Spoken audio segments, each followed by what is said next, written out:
Vivez-vous selon votre âme ou selon votre esprit? Ceux qui vivent selon la chair sont ceux qui, en pensée et en acte, vivent selon les affections de la chair, tandis que ceux qui vivent selon l'esprit pensent aux choses de l'esprit.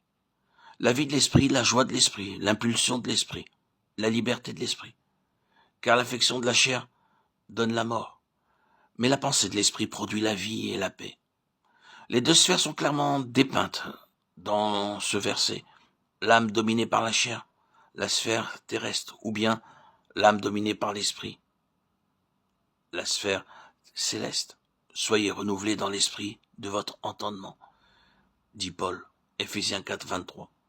L'entendement, qui est une partie de l'âme, dominée par l'esprit, doit devenir spirituel. Il y aura une âme spirituelle et une âme charnelle. L'âme spirituelle, pleine de sagesse, est seule ouverte aux pensées de Dieu. Que Dieu nous enseigne ce que c'est que d'avoir une âme renouvelée, une âme spirituelle purifiée et dominée par l'esprit, et non par la puissance charnelle. Une âme capable de penser sagement et clairement les pensées de Dieu. L'apôtre écrit aux Galates, « Marchez selon l'esprit, et vous n'accomplirez pas les désirs de la chair. » Galates 5, 16. Quand vous réaliserez la demeure du Saint-Esprit dans votre esprit, et que vous lui permettrez de diriger tout votre être lorsque vous marcherez selon l'esprit, alors seulement vous obtiendrez la maîtrise complète sur les désirs de la chair. Vous pouvez demander d'être délivré de telle ou telle habitude de la chair. Mais à moins que votre esprit ne soit libéré de façon à marcher selon l'esprit, vous retomberez certainement dans votre vieille habitude. Et même si vous n'y cédez pas absolument, vous désirerez le faire, ce qui est presque aussi coupable. Dieu veut que vous soyez délivrés de la servitude de la chair. Et le moyen pour y arriver, c'est de laisser l'esprit gouverner de façon à ce que le corps soit complètement sous sa domination.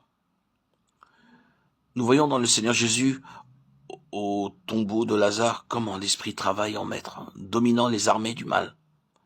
Jésus frémit dans son esprit. Jean 11, 33. Frémir ici est l'expression de la douleur profonde, mêlée d'indignation produite dans l'âme du Seigneur, à la vue du pouvoir de la mort sur l'esprit de l'homme. Il alla à la tombe de Lazare avec indignation contre le prince de la mort. Et cette indignation de son esprit éclata avec force et puissance quand il s'écria triomphant de toutes les puissances du mal, « Lazare, sors !»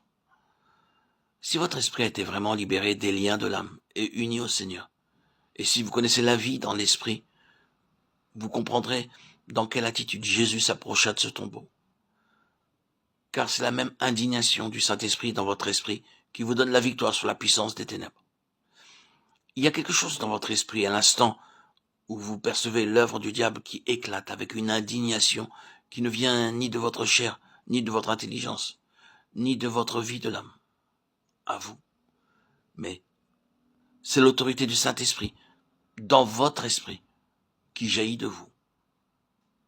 Oh, une étincelle de puissance divine.